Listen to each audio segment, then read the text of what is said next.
Y pues vamos a disponer nuestro corazón, vamos a disponer nuestra mente, nuestros pensamientos, centrarnos en Dios, centrarnos en Él. El tema que quiero compartir en esta mañana, yo le he titulado, realmente es un subtítulo de la Biblia, las 10 vírgenes. Con la ayuda de Dios quisiera que estudiemos las 10 vírgenes y que hagamos una exégesis bíblica. Exégesis significa un análisis bíblico, agarrar un texto y empezar a revisarlo punto por punto, parte por parte, más que como un tema quizá grande, como agarrar varios versículos de la Biblia, como lo hicimos hace 8 días. Yo quisiera que hagamos como que un análisis de lo que Dios tiene para nosotros en una parte de la Biblia. Y el propósito del tema, de este tema de las 10 vírgenes, es que podamos entender la importancia del Espíritu Santo en nuestras vidas, que podamos con la ayuda de Dios entender lo imprescindible que es tener a Dios en nuestro corazón y poder tener una cosmovisión y un pensamiento amplio de lo que Dios quiere para cada cristiano, que podamos entender cuál es nuestra meta, cuál es nuestro fin, y no nos limitemos a pensar que un cristianismo es a 4 paredes o a cantar bonito, sino que podamos entender lo que Dios tiene para con nuestras vidas. Y así que vamos a estudiar las 10 vírgenes, pero antes que nada, tú sabes que si Dios no nos habla, quizá pudiera venir aún inclusive la persona más preparada de todo este universo, pero si Dios no habla, no va a ser de bendición. Pero si Dios habla a nuestras vidas, sí que va a tener un impacto y vamos a ser afectados, no porque sea mi palabra o porque sea la palabra de algún movimiento, sino porque es la palabra de Dios. Así que acompáñenme, vamos a decirle: Señor, háblanos, y le damos gracias por estar aquí. Señor, te damos muchas gracias por la oportunidad que tú nos das de estar en este lugar nuevamente. Han pasado 8 días desde el domingo anterior, y hoy tú nos vuelves a dar esta oportunidad, esta dicha de acercarnos nuevamente a ti, Dios. Padre, tú sabes si tienes propósitos, tienes pensamientos, y queremos pedirte, Señor, que tú nos reveles tu voluntad, Señor, que tú nos hagas entender tus pensamientos, porque pensamientos y ideas de seres humanos y de personas hay muchas. Son muchos los pensamientos de los seres humanos, Dios. Cada persona tiene un pensamiento, una perspectiva, pero la única perspectiva, pensamiento, idea que nos debe regir son los tuyos, Señor Jesús. Y queremos pedirte que tú nos hables en esta mañana, que por favor, Dios, hables a nuestras vidas, no solamente a nuestra mente, sino en nuestro corazón, Señor. Que tú envíes de tu Espíritu Santo, nos des de ti, porque queremos más de ti, Señor. Te damos gracias, Señor, y confiamos en ti, que lo vas a hacer porque eres bueno, Señor. Háblanos, ayúdanos en este momento, en el nombre de Jesús. Amén. Un poquito de lo que comentábamos hace 8 días. Hablábamos acerca de la importancia que Dios tiene para con nosotros, que es el de crecer, madurar. Y solamente como una breve retroalimentación, el propósito de Dios, dijimos hace 8 días, para nuestras vidas es que vayamos creciendo. Hablábamos del peligro que el ser humano cae, donde siempre quiere un poco más en el término material, financiero. Y decíamos un poco que si una persona ya tiene un negocio y quiere poner otro, y siempre como que queremos más, pero con respecto al Evangelio y a las cosas espirituales, como que nos limitamos y nos conformamos pensando que asistir es bueno, y sí que lo es. La Biblia dice: no dejéis de congregaros como algunos tienen por costumbre, y es un mandamiento de Dios congregarse y cantar y alabar, por supuesto que sí. Al analizar la Biblia nos damos cuenta de que Dios nos estimula y nos incentiva a adorarle, a reunirnos, a juntarnos. Ese es el propósito de Dios. Entonces, decíamos un poco que hay que crecer, edificarnos, que no solamente limitarnos a acercarnos a Dios, sino que podamos entender su palabra, conocerle a Él más, acercarnos más a Dios.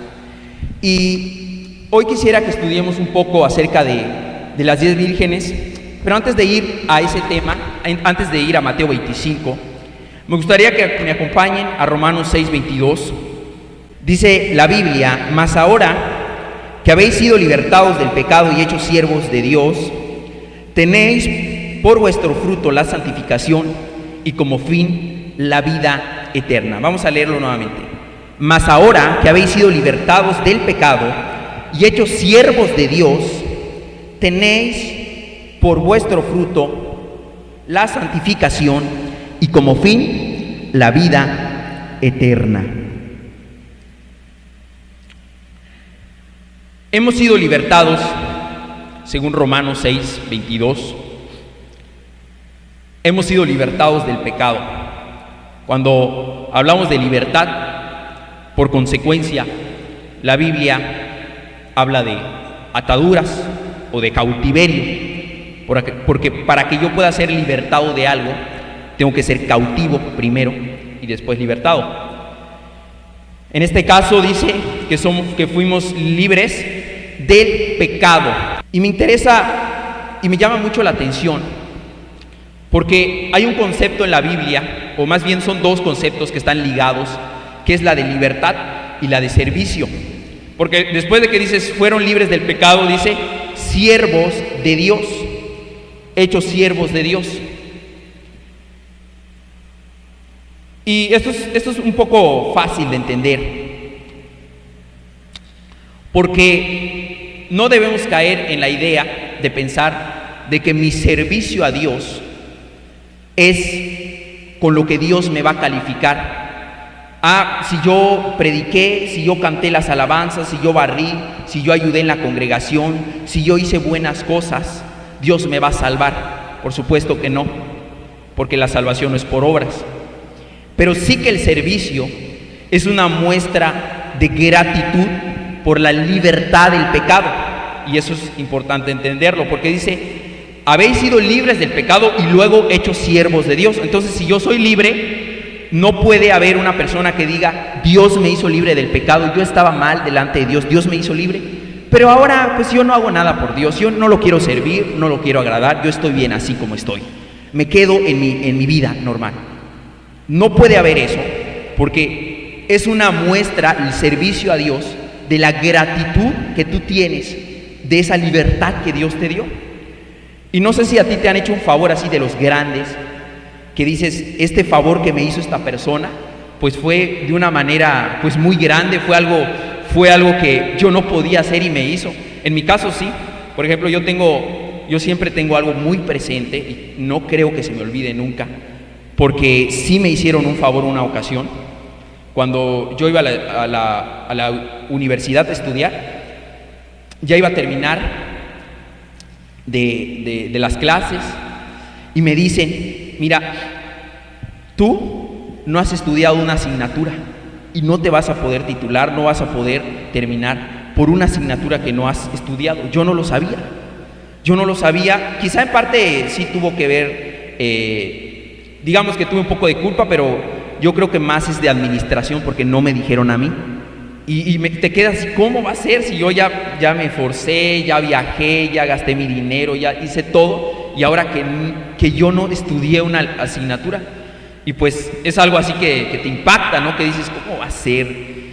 Y una persona, una maestra, una profesora, me hizo un favor grande, muy grande. Ella tenía un contacto del director de la unidad 31A en Mérida, y me contactó, bueno, me hizo el favor, por decirlo así, y de esa manera pues me pudieron dar mi carta pasante y mi certificado terminal. Entonces eso es algo que tú dices, pues fue algo grande, o sea, por mí yo no lo pudiera haber hecho, o sea, si yo hubiera intentado, quizá ni con dinero, pero me hicieron ese favor, y yo sé que evidentemente Dios fue el que hizo la obra, y yo me quedé muy impresionado en eso. Y sí me ayudaron, me pudieron dar mi carta pasante y todo, porque si no tenía que esperar 6 meses más. Pero bueno, no sé si a ti te ha pasado cosas así que dices, este favor que me hizo esta persona es tan grande que yo estoy agradecido. Y yo creo que el más grande muestra de favor y de misericordia es la salvación que Dios otorga a la persona. Porque cualquiera, quizá un ser humano te puede dar dinero y pues es algo bueno, te puede dar trabajo y es algo bueno, te puede dar comida y es algo bueno, pero lo que nadie te puede dar es lo que Cristo nos dio, que es la libertad, porque Él pagó por nuestros pecados. Entonces la Biblia es muy importante porque dice, eres libre del pecado y por consecuencia, o sea, no puedes decir, Dios ya me libertó, Dios ya me salvó, pero pues estoy bien, no le voy a agradar, voy a quedarme con mi vida así. Por consecuencia, hay un deseo de servir a Dios. Hay un deseo de servir a Dios. Y es importante entenderlo, que no solo se limita el cristiano a esas dos cosas. Ah, Dios ya me libertó, Dios ya me salvó.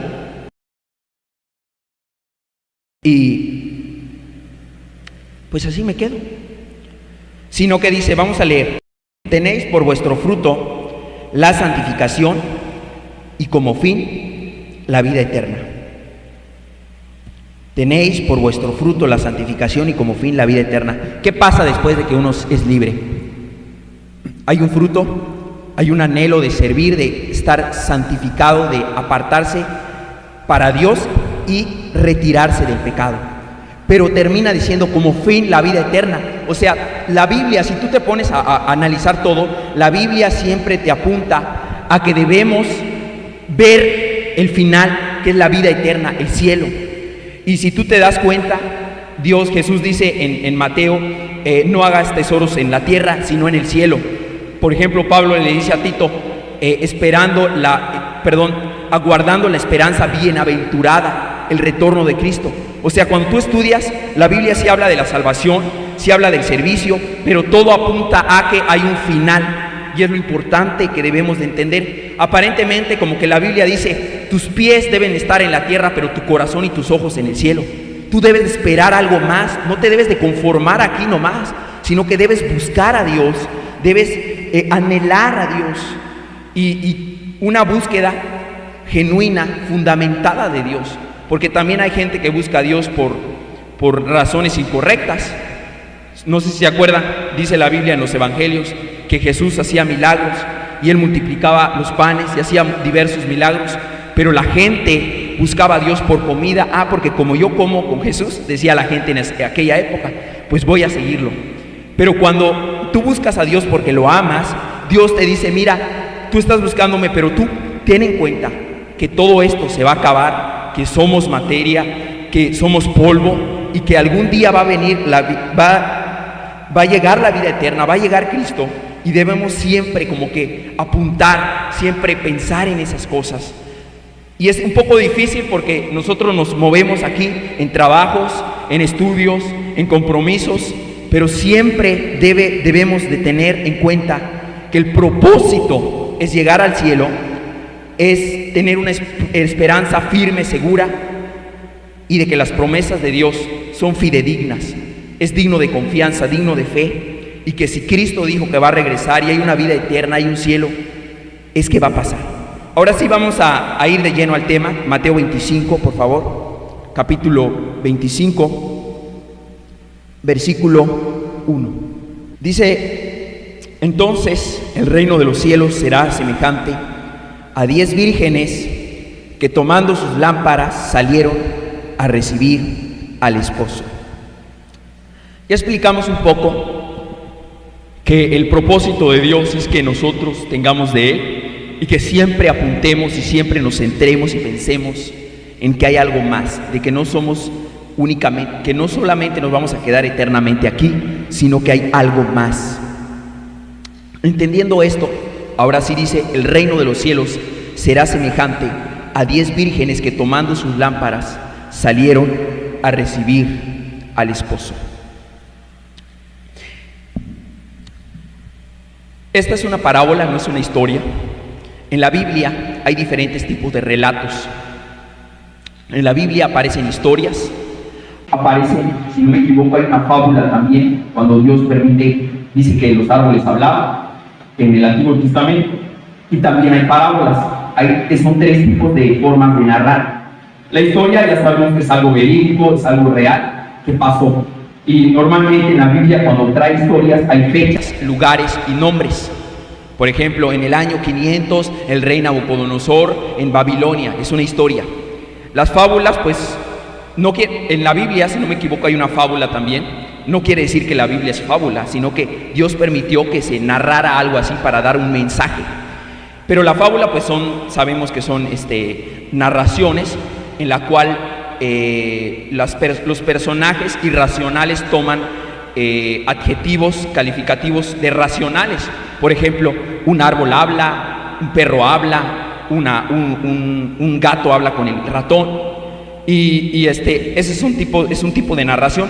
Pero la parábola es distinto a la historia y a la fábula, porque la parábola no precisamente pasó, pero sí puede pasar y está pegado a lo real.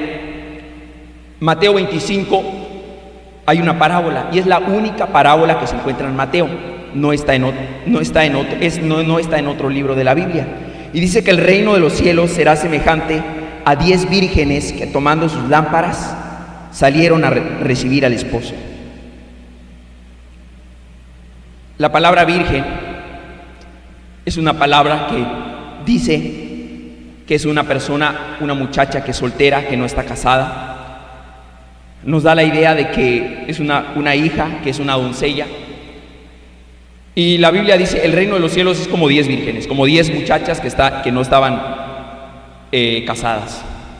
Hay que entender un poco el contexto, porque en la Biblia pues se escribió en un lugar que es Israel. Y en Israel habían 3 momentos para una boda. El primer momento para la boda era un momento de compromiso, cuando los padres hablaban y se ponían de acuerdo. El segundo momento para la boda era ella como tal, el desposorio, cuando ya los muchachos se profesaban amor y se comprometían mutuamente. Y el tercer momento era ya el matrimonio, cuando ya se juntaban. Pero es interesante porque en aquella época el esposo que iba a tomar a su esposa llegaba de manera incierta, que la muchacha no sabía cuándo iba a llegar, o sea, no había fecha, llegaba inesperadamente. En este caso, dice la Biblia que el reino de los cielos es semejante a 10 vírgenes que, tomando sus lámparas, salieron a recibir al esposo. Las 2 primeras etapas para el matrimonio ya habían pasado, ya había el padre hablado, ya habían hablado todos, solamente estaba esperándose que se junten el matrimonio. Y normalmente habían damas que acompañaban al matrimonio, que salían a recibir al esposo y los acompañaban a los dos a la casa, y normalmente se llevaba una lámpara. Y cuando habla que tomaron sus lámparas, no precisamente está hablando de que agarraron focos. La traducción es antorcha, probablemente porque antiguamente no había pues ningún tipo de tecnología como la tenemos. Era un palo con una brea o con trapos, y había aceite y estaban las antorchas. Entonces las damas, las mujeres, acompañaban alumbrando al esposo y a la esposa. En este caso dice que el reino de los cielos será semejante a 10 vírgenes que tomaron sus lámparas, solamente estaban esperando que venga el esposo. Y dice que 5 eran prudentes y 5 insensatas. Prudentes significa una persona que pues es sensato, que piensa antes de actuar. Pero insensata es una palabra fuerte que viene del griego, porque se escribió en griego, es moros, y significa fatuo, significa ignorante, significa insensato. Entonces el 50% de esas personas que estaban allá, habían 5 que reflexionaban bien, 50% que decían yo voy a prevenir, no voy a actuar por actuar, y otros 50 que eran ignorantes, que no pensaban bien. Pero dice que se tardó el esposo. Vamos a leer Mateo 25. Las insensatas, tomando sus lámparas, no tomaron aceite, mas las prudentes tomaron aceite en sus vasijas juntamente con sus lámparas. y tardándose el esposo, cabecearon todas y se durmieron. 5 prudentes, 5 insensatas. Se tardó el esposo. Aparentemente todas, estaban preparadas, todas ya estaban preparadas, pero tenían sus lámparas, pero no estaban preparadas porque solo 5 habían dicho: yo tengo esta antorcha, pero yo tengo más aceite, y otras no lo dijeron, no les importó. 5 eran prudentes, 5 insensatas. Llegó el esposo a la medianoche, inesperadamente, y todas se levantaron, quizá se espantaron, se impactaron, y dijeron: salgan a recibirle. Y las insensatas le dijeron a las prudentes: se me está acabando mi aceite, ya no tengo fuego, dame aceite. Y dice la Biblia que dijeron: para que no me falte a mí ni a ti, mejor anda, consigue y ven. En ese momento dice la Biblia que vino el esposo, se cerró la puerta. La verdad que un servidor, como decía, no estaba contemplado compartir, pero cuando me avisaron, yo le preguntaba a Dios: Señor, ¿qué quieres que yo le comparta a la iglesia? ¿Qué tienes para con nosotros? ¿Cuál es nuestra necesidad? Y Dios me mostraba, porque esto es una parábola y es figura y tipo del regreso de Cristo. Pero Dios me hacía entender, así como estas vírgenes que eran prudentes e insensatas, así hay cristianos que están esperando el regreso de Cristo, pero no están preparados. Hemos dicho muchas veces, cuando se ha compartido de que Cristo viene pronto, se dice que la maldad se iba a multiplicar, se dice que iba la ciencia a aumentar, se dice que iba a haber muchas cosas, pero lo que Dios me mostraba es que cuando Dios venga, la gente va a tener muy poco de Él.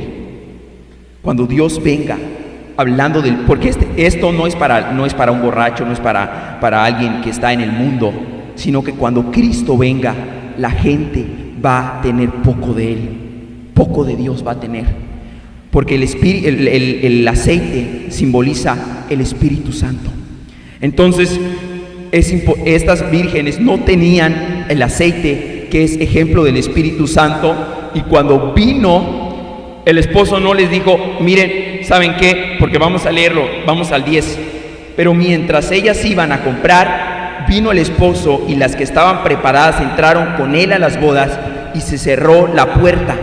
Después vinieron también las otras vírgenes, diciendo: Señor, Señor, ábrenos. Mas él respondiendo dijo: de cierto os digo que no os conozco. Velad pues, porque no sabéis el día ni la hora en que el Hijo del Hombre ha de venir.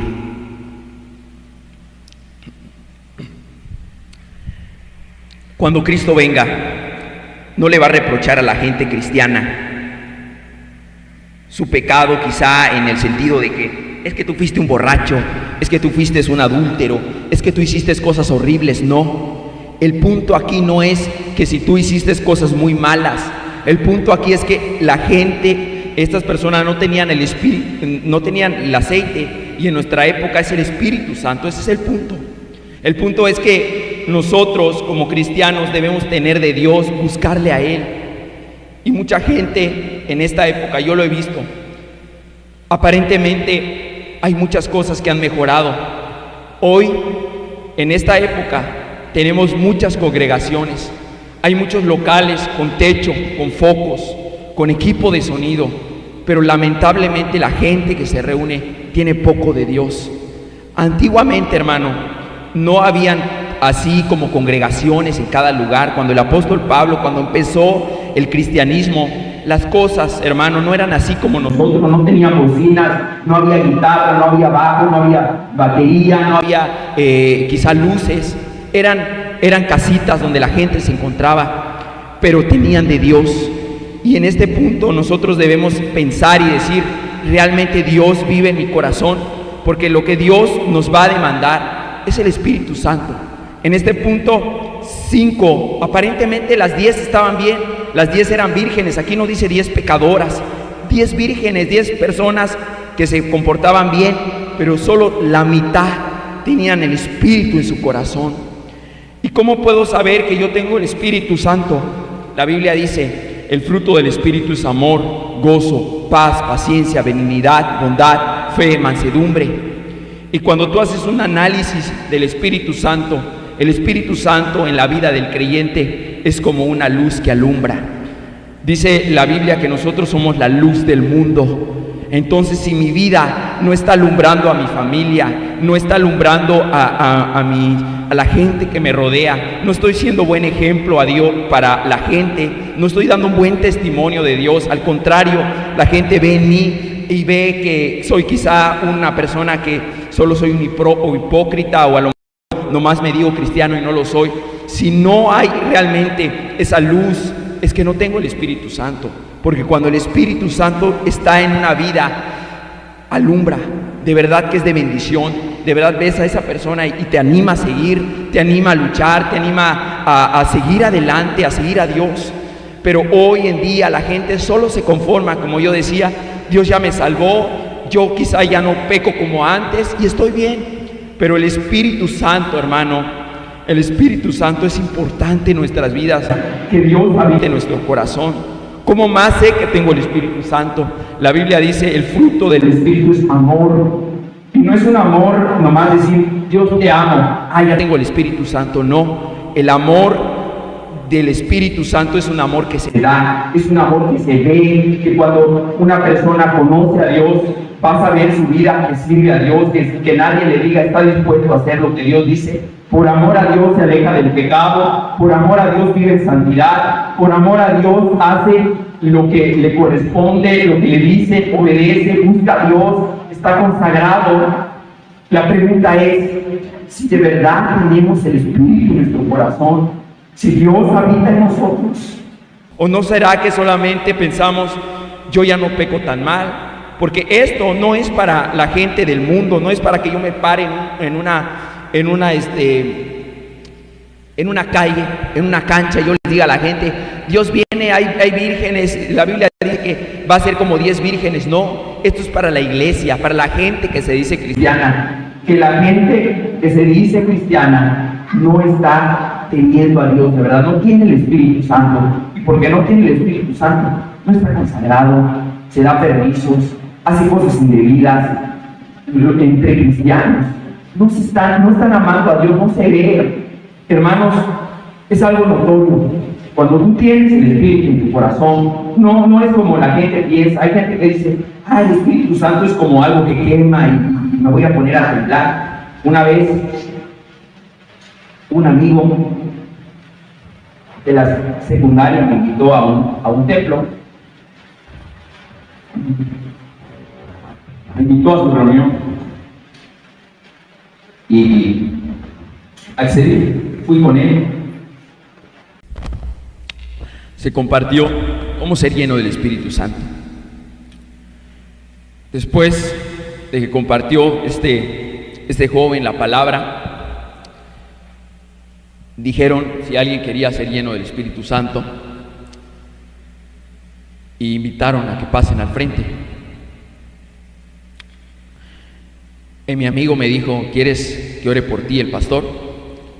Yo en ese momento sentí como que no sabía qué hacer, porque pues es un conocido, yo le he predicado de Dios a él, y como que me dijo: ¿quieres que pase al frente? Y yo digo: pasar al frente. No quería dejarlo mal, no quería dar mal testimonio, pero pues no sabía qué hacer. O sea, simplemente el caso es que la gente pasó, el pastor oraba, y en esos lugares se piensa que el Espíritu Santo es algo que quema, que te vas a poner a llorar y vas a estar allí, te vas a hincar, te vas a postrar aquí y vas a sentir algo caliente, o van a orar por ti y te vas a caer. Yo he visto gente tirada pensando que a lo mejor es el Espíritu, que Dios llegó y vas a sentir algo. No, hermanos, el Espíritu Santo no es algo que te quema, no es algo que te vas a poner a temblar. La persona que tiene el Espíritu Santo es algo práctico, La Biblia no es algo sentimental únicamente, es algo práctico. El que tiene el Espíritu Santo, hermanos, tiene amor. Y en la antigüedad, si tú comparas cómo estaba antes con nosotros, hermanos, en verdad se los digo, la gente moría por Cristo. Había persecuciones y como la gente estaba lleno del Espíritu Santo, no le importaba si lo mataban, no le importaba si lo dejaban en el Coliseo romano y lo comían los leones, daban su vida, había una entrega, un amor, y no solamente eso, no había un miedo, porque la Biblia dice que el perfecto amor echa fuera el temor. Así que si tú amas, no vas a estar con miedo, sino que había una consagración y una entrega a Dios. Pero aparentemente hoy en día la gente tiene poco de Dios, tiene mucho de este mundo. Tenemos mucho de este mundo, hermanos, y no necesariamente quizá mal, no necesariamente mal. ¿En qué sentido lo digo? En que tenemos muchas cosas. Por ejemplo, tenemos la Biblia, tenemos Biblia digital, podemos en el celular, tenemos grupos de WhatsApp en Puerto Arturo para dar avisos, tenemos muchas cosas, pero a mí sí me interesa, hermano, que esta iglesia, que los jóvenes, que todos que estemos aquí, tengamos de Dios, porque cuando Dios venga, aparentemente va a haber gente que va a estar caminando, va a estar diciendo, sí, yo le estoy echando ganas, pero su corazón va a estar en estas cosas. El corazón es fácil pensar en estas cosas, es fácil decir, yo quiero poner este negocio, yo cuando crezca un poco más quiero esto, quiero lo otro, pero cuánta gente, sus pensamientos se centran en Dios, en tu familia, en tus hijos. Yo quisiera en esta mañana que podamos decirle, Señor, yo quiero tener de ti, que de verdad juntos, tú sabes, esta no es mi palabra, yo te estoy diciendo lo que dice la Biblia. La Biblia dice que cuando venga, en pocas palabras está diciendo, cuando venga Cristo, la gente, los jóvenes, muchas personas van a tener poco de Dios, no se les va a notar, no van a estar amando a Dios, parece que sí, pero el Espíritu Santo no lo van a tener en su vida. Ya comenté que no es algo que vas a sentir, no es algo que te vas a quemar. Es más, muchos de los que están aquí no han hecho un compromiso con Dios para buscarlo. No estás caminando con Dios, si vienes y qué bueno, pero Dios quiere que tú camines con Él, que lo ames, que tú tengas un encuentro con Él. Y para aquellos que buscamos a Dios, tengamos mucho cuidado, porque no se trata solo de activismo, no se trata de que yo pase y toque, no se trata de que yo no haga nada malo, se trata que Dios viva en mí. Cuando Cristo dijo, no se turbe vuestro corazón y tenga miedo, creéis en Dios, creed también en mí. En la casa de mi Padre muchas moradas hay. Si así no fuera, yo lo hubiera dicho. Voy pues, dice, para preparar lugar a vosotros, y vendré otra vez y os tomaré a mí mismo. No dice os tomaré a ustedes, os tomaré a mí mismo. ¿Por qué dice a mí mismo? Porque cuando Cristo está en el cielo, pero Cristo es omnipresente, también está en el corazón de cada persona, de cada creyente que lo busca. Cuando Cristo venga, dice os tomaré a mí mismo, para que donde yo estoy, vosotros también estéis. Ese es el punto, hermano, en eso consiste todo. Sí, cierto, sí consiste en servir, ya lo vimos. Fuiste libertado del pecado, siervo de Dios, pero el final, Dios siempre nos impulsa, nos estimula. Piensa siempre en el final, piensa siempre que hay una vida eterna, que existe un cielo y que únicamente van a entrar los que estén llenos del Espíritu Santo, única y exclusivamente. Y es por eso mi preocupación. Y yo quiero decirle hoy al Señor, Señor, quiero que me des de ti, quiero tener verdaderamente de ti, de tu Espíritu, que se pueda notar un verdadero cristianismo en los jóvenes que estamos aquí, en los padres, que se pueda notar un verdadero cristianismo. Mucha gente, yo he visto que se dice cristiana hasta en Face, blindados con la sangre de Cristo, puede decir el Face allá, y ponen muchas cosas, muchas imágenes, pero ¿quién realmente tiene a Cristo en su corazón y vive Él? ¿Sabes que de verdad Dios está en ti? ¿O no será que solamente estamos asistiendo nomás rutinariamente? Vamos a pedirle, Señor, quiero tener de ti. Vamos a orar. Señor Jesús, Quizá esta palabra es una palabra sencilla. No fuimos a muchos textos de la Biblia, a muchos libros, pero tiene mucho peso porque viene de parte tuya, Señor. Padre, y tú estás preocupado realmente que tengamos de ti, Señor. Podemos tener muchas cosas, podemos tener conocimiento.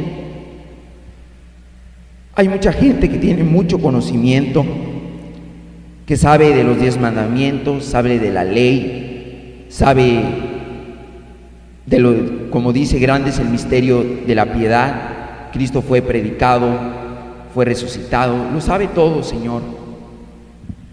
Pero, Señor, tú no estás preocupado en qué tanto sabemos. Tú no nos vas a preguntar cuando tú vengas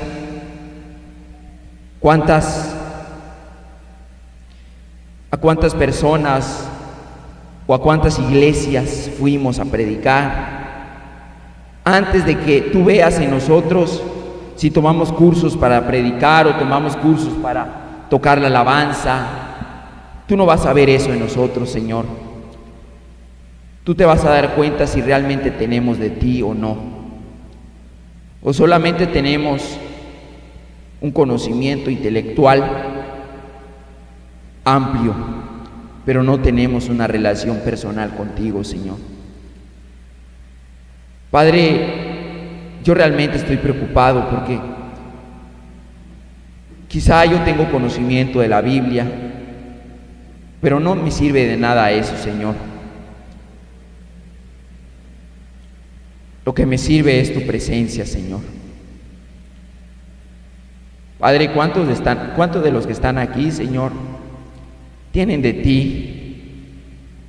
¿O no será, Señor, que tenemos conocimiento, cada domingo venimos y tenemos el lujo de sentarnos en unas bancas y no estamos parados? Tenemos el lujo de estar en un techo, pero realmente el Espíritu habita en nosotros, Señor. Realmente lo que hacemos tú lo respaldas, Señor. Realmente nuestra vida está en santidad, está en rectitud. ¿O no nos interesa, Señor? Señor, queremos pedirte que tú nos des de ti. Cuando tú vengas no vas a ver, Señor, cuánto dinero tenemos, cuánta ayuda, cuánto bueno hicimos. Ese no es el punto, Señor. El punto es que tú estés en nosotros, Dios.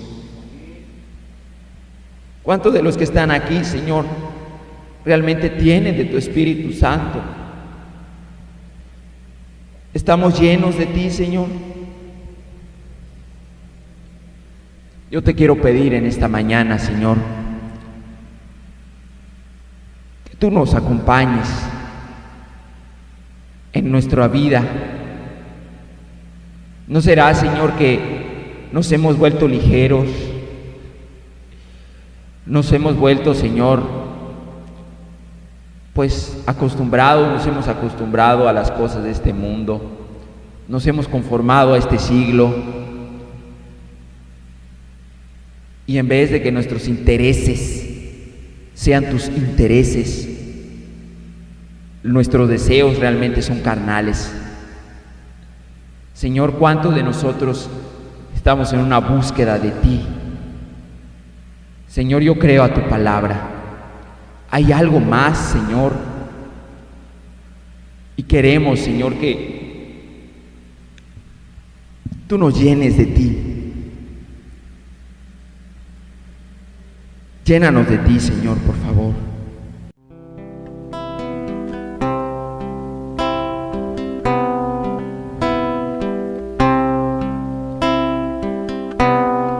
Señor Jesús,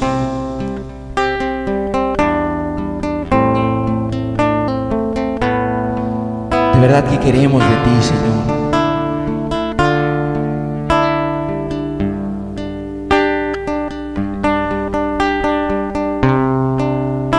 Tú eres algo real, Señor, no solamente eres un sentimiento.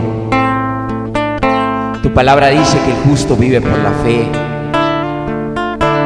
Tú eres algo real, Señor, no eres un sentimiento, no eres un escalofrío, sino que cuando la persona tiene de ti, se ve en las vidas, Señor, se ve en la forma de actuar, se ve en la entrega del servicio. Y cuando la persona dice que te busca, pero no tiene de ti, también se da cuenta uno, Señor, de que nos hace falta de ti, Señor. No podemos decir, Señor, que te tenemos y nuestra vida sigue igual, Señor.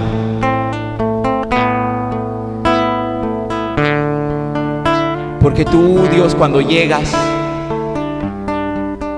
creas el impacto más grande que puede existir.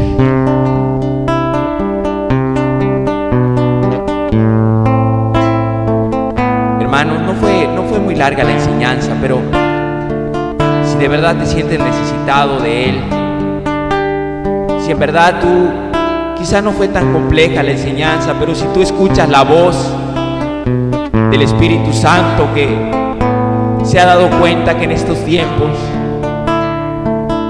la gente que se dice cristiana tiene poco de Dios, hay muchos sentimientos, pero hay poco de Dios. Si tú has escuchado a Dios en esta quizá enseñanza sencilla, pídele a Dios, lléname de ti.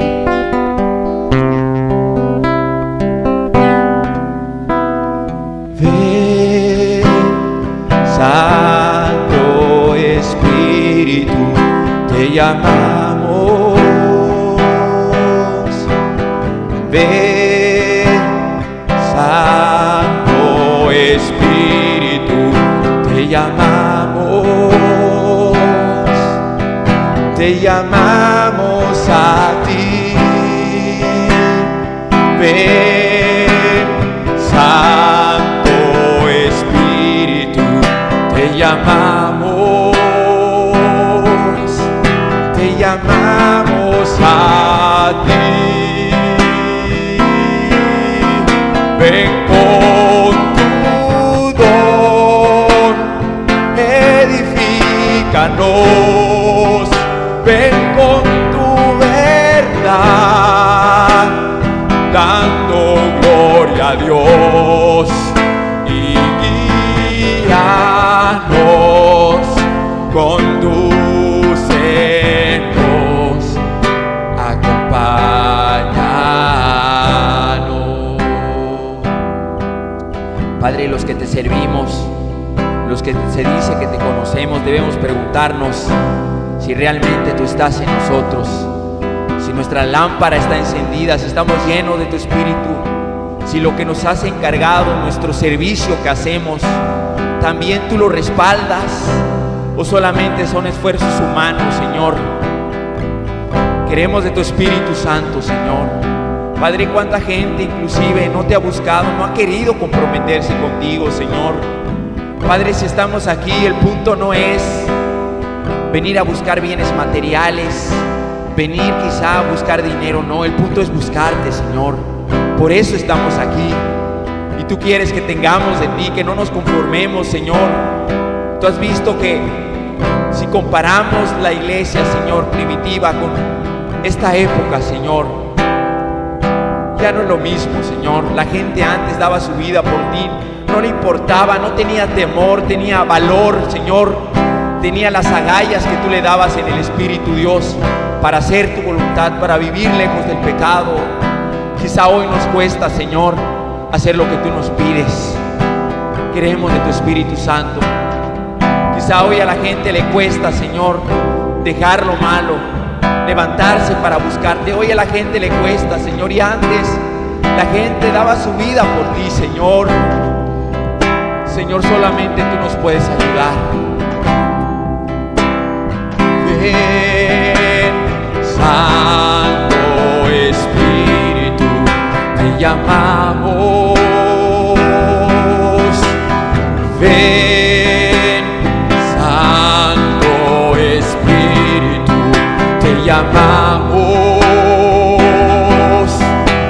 llamamos a ti. Ven, Santo Espíritu, te llamamos a ti. Ven con tu don, edifícanos. Ven con tu verdad, dando gloria a Dios, y guíanos, condúcenos, acompáñanos. Pídele al Espíritu Santo, dile a Dios que quieres buscarlo, conocerlo. Ven con tu don, edifícanos. Ven con tu verdad, dando gloria a Dios, y guíanos, condúcenos, acompáñanos. Y guíanos, condúcenos, acompáñanos.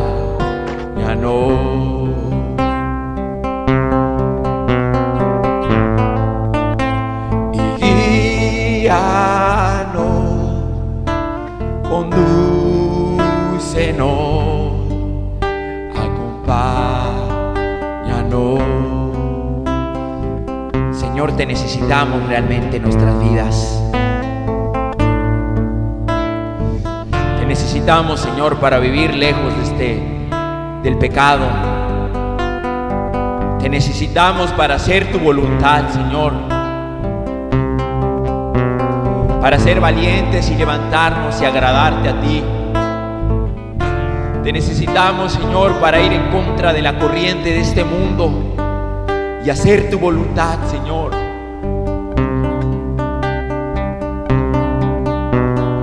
No queremos conformarnos a este siglo, Señor. No queremos, Señor, pensar y quedarnos satisfechos y contentos de estar aquí nomás. Queremos de tu Espíritu, queremos más de ti, que nos ayudes a tener una vida agradable delante de tus ojos, Señor. Aquí estamos, Señor, mis hermanos tienen familias. Tenemos familia, Señor. Queremos que tú nos ayudes con la familia, con los hijos, con todos, Señor, con los jóvenes.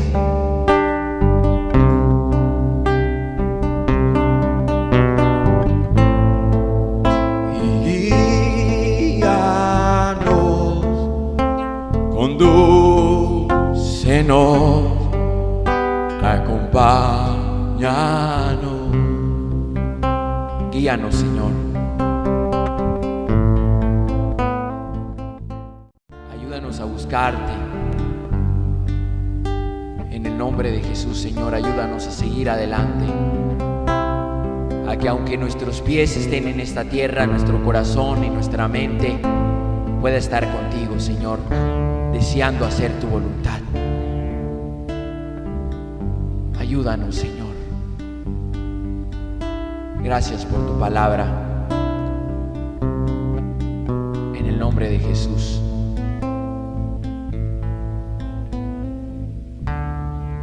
Gracias.